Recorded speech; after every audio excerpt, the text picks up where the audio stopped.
ẹ kú ọjọ́ méjì mẹ́ta sí ẹ̀yin olólùfẹ́ wa tí ń bá wa fẹ́ràn gbogbo àwọn fọ́nrán tí à ń gbé jáde lórí ẹ̀kọ́ èdè Yorùbá.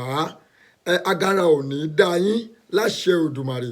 Lónìí a tún ti dé bí ìṣe wa, a máa sọ̀rọ̀ nípa lẹ́tà ìkẹrìndínlógún nínú lẹ́tà alifábẹ́ẹ̀tì èdè Yorùbá. Lẹ́tà yìí ni a mọ̀ sí lẹ́tà O. Lẹ́tà O ni à ń pè lẹ́tà kẹrìndínlógún nínú àwọn lẹ́tà alifábẹ́ẹ̀tì èdè Yorùbá.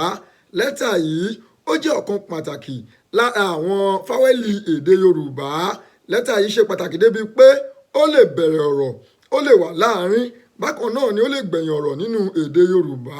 Lẹ́tà yìí nítorí pé ó jẹ́ fáwẹ́lì, a máa gba àmì ohùn lórí, ó sì lè ṣiṣẹ́ sílébù nínú èdè Yorùbá.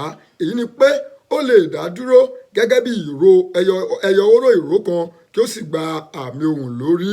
Ǹjẹ́ lónírúurú ọ̀rọ̀ nínú èdè Yorùbá ni a ti lè bá lẹ́tà O pàdé. A lè bá O pàdé nínú ògòǹgò, odó, odò, omi. A tún lè rí lẹ́tà O nínú òdo. A lè bá pàdé nínú òkúta. Nínú ọ̀rọ̀ bíi òòyà, ogún, oko ni a tún ti lè bá lẹ́tà O pàdé. Kí ni à ń sọ? A wípé lẹ́tà O òun ni lẹ́tà kẹrìndínlógún nínú àwọn alifábẹ́ẹ̀tì èdè Yorùbá. Lẹ́tà yìí a máa bẹ̀rẹ̀ ọ̀rọ̀, a máa wà láàárín, a sì máa parí ọ̀rọ̀ Yorùbá nítorí pé fáwẹ́lì pọ́nbélé ni. Bákan náà ó lè gba àmì ohùn lórí kó sì lè ṣiṣẹ́ sílébù. Kì í dùn kó pọ̀, ṣókí báyìí ni ọbẹ̀ oge. Kò ní ju báyìí lọ lónìí lórí ẹ̀kọ́ èdè Yorùbá wa.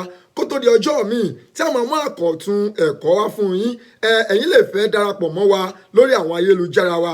Ẹ yẹ̀ wá wò lórí Instagram @yorubaclinic, lórí Facebook @yorubaclinic náà ni à ń lò, lórí Twitter Yoruba_clinic, lórí YouTube ẹ wá wò ní Yorùbá Clinic TV. Tó bá jẹ́ orí www.yorubaclinic.com lẹ́yìn tí fẹ́ pàdé wa ni ẹ pàdé wa kẹjọ gbé èdè Yorùbá yìí lárugẹ. Ǹjẹ́ kó tó di ìgbà míì, èmi atọ́kùn yín àti olùkọ́ yín kò yí padà, Ọlárewájú Àyìndé Ọláìyá, mò ń wí fún yín pé ẹ wà ní àlàáfíà.